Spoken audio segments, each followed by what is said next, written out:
Hello friends, weekend investing में स्वागत है आपका। डिस्क्लेमर ज़रूर पढ़ें।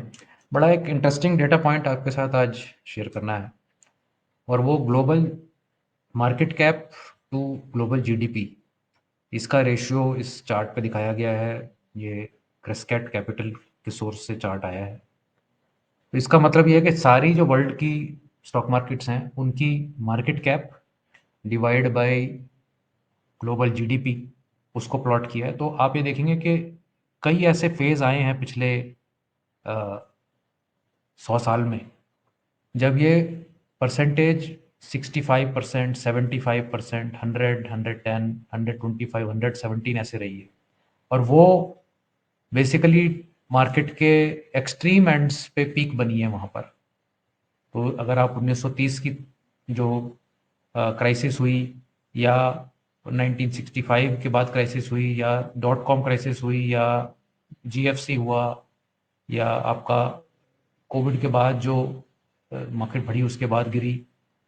तो अभी जो हमारी current global equity to global GDP percentage है वो 117 पे है।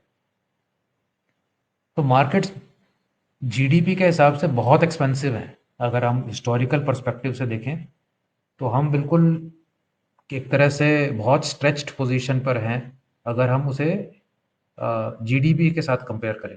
तो एक तरह से वर्ल्ड की ग्रोथ जिस स्पेस पे हो रही है, मार्केट उस स्पेस से बहुत स्पीड से ज़्यादा बढ़ रही है।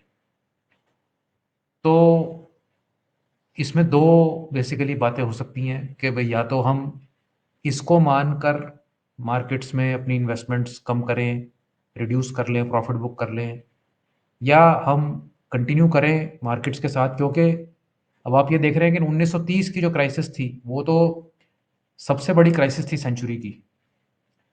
जो 1930 का रिसेशन था वो तो सबसे बड़ी क्राइसिस थी, लेकिन वो 65% पे ट्रिगर हो गया था। फिर उसकी अगली क्राइसिस 75 पे आई, फिर उसकी अगली क्राइसिस 110 पे आई, और अब हम 117 पे भी हमें लग रहा है कि ठीक है, कोई ऐसी बात नहीं है। तो क्योंकि मनी सप्लाई बढ़ती चली जा रही है, तो मार्केट कैप बढ़ती चली जा रही है। तो वो वैल्यूएशन वाली जो गेम थी पहले कि भाई, जैसे अगर आप 20 टाइम्स अर्निंग्स भी पहले कहते थे कि भाई बहुत ज़्यादा है, अब स्टॉक्स 40, 50, 60 टाइम पे भी चल रहे होते हैं, किसी को कोई फ़र्क नहीं पड़ रहा होता। क्योंकि मार्केट में लिक्विडिटी, वर्ल्ड में लिक्विडिटी बहुत ज़्यादा है, और ग्लोबल ग्रोथ इतनी है नहीं। इंडिया में तो फिर भी फॉर्चुनेटली थोड़ी सी ग्रोथ चल रही है, लेकिन बाहर तो 1-1.5% टाइप की बहुत सारी कंट्रीज़ हैं जहाँ ग्रोथ ही नहीं है। लेकिन मार्केट कैप उनकी भी बढ़ती चली जा रही है, क्योंकि पैसा, लिक्विडिटी आ रही है, वो मार्केट में लग रही है, और वो स्टॉक ऊपर जा रहे हैं। तो कहना मुश्किल है कि ये कहाँ तक जाके कोई कोलैप्स आएगा या नहीं आएगा। उससे बेटर सिचुएशन ये है कि हम थोड़ा एसेट एलोकेशन की तरफ ध्यान दें। इक्विटीज़ जब हमें नज़र आ रहा है कि इतना ज़्यादा एक्सट्रीम एंड पर हैं, तो हम कुछ और एसेट्स जो हेज करें हमें, उनमें भी पैसा लगाएँ, ताकि हमारा सब कुछ इक्विटी में ही ना हो। क्योंकि अगर ये क्राइसिस, अगर इस तरीके की क्राइसिस आएँगी तो बहुत नुकसान होगा।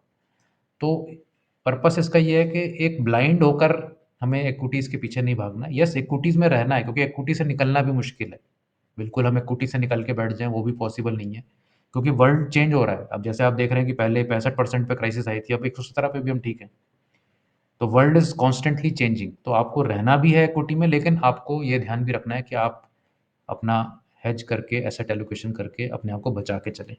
तो ये डेटा आपको कैसा लगा? लाइक और शेयर ज़रूर करिए इन वीडियोज़ को, सब्सक्राइब भी करिए चैनल को, अपने दोस्तों, फैमिलीज़ में ज़रूर शेयर करिए। ये सब जनरल नॉलेज की बातें हैं, और जितनी ज़्यादा लोगों की नॉलेज बढ़ेगी उतना अच्छे इन्वेस्टर्स वो बनेंगे। तो ज़रूर इस मुहिम में हमारी सहायता करिए। Thank you, bye.